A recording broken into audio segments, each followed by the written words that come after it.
Isle Royale National Park is truly a unique destination. It's one of the country's least visited national parks, and yet it's the park with the most repeat visitors.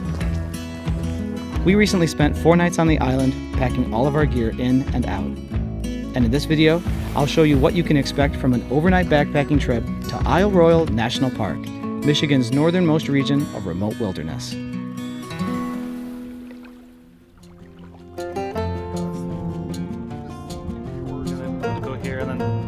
Isle Royale consists of a main island surrounded by hundreds of smaller islands in the northern region of Lake Superior. It's accessible only by boat or by seaplane. You can get to the island by taking ferries out of Copper Harbor, Grand Portage, or Houghton, but we decided to charter a seaplane out of Hancock.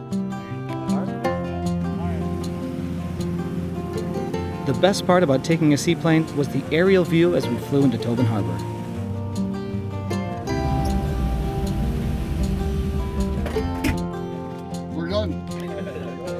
After a quick stop at the ranger station in Rock Harbor to discuss our trail plans and get our camping permits, we were on the trail bound for our first campsite. Isle Royale!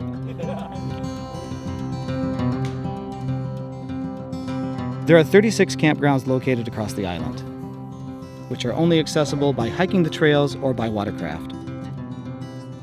It's possible to visit for a day hike, but to truly enjoy the park's beauty, you'll need a backpack and a tent and a sense of adventure to explore the island's 165 miles of backcountry trails. And on those trails, you'll find reminders of the island's copper mining past, as well as caves and cliffs to explore between the coves and the inlets that make the rocky shoreline. Wildlife on the island is abundant. One of the things Isle Royale is known for is its moose and wolf population. As of June 2019, there are 14 wolves and hundreds of moose. And it wasn't long before we saw a moose for ourselves, enjoying her lunch just offshore. We kept our distance and continued on the trail. Small mammals and birds are a common sight along the trails. It's not uncommon to spot a snowshoe hare or a fox or even a beaver along your journey. And at night, you can fall asleep to the sound of a loon call.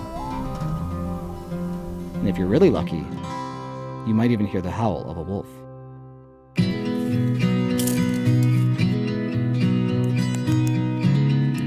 There's a big variety of hikeable terrain on Isle Royale. In the forest, the trails are secluded and peaceful, and out on the shore, they're rocky and rugged. Generally speaking, the trails require a little more time than your average hike, so it's important to keep that in mind when you're planning your routes. If the average backpacker travels 2.5 to 3 miles per hour, you can expect a slower 1.5 to 2 mile per hour pace on the rocky trails you find here.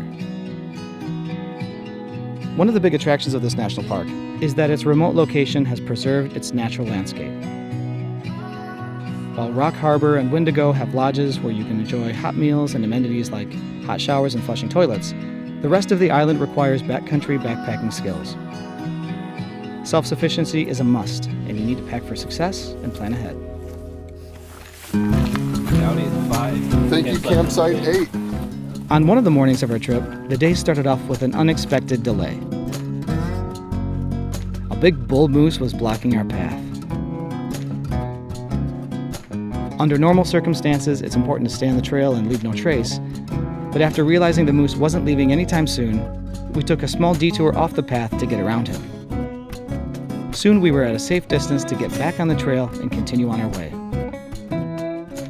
The wildlife definitely reigns over Isle Royale.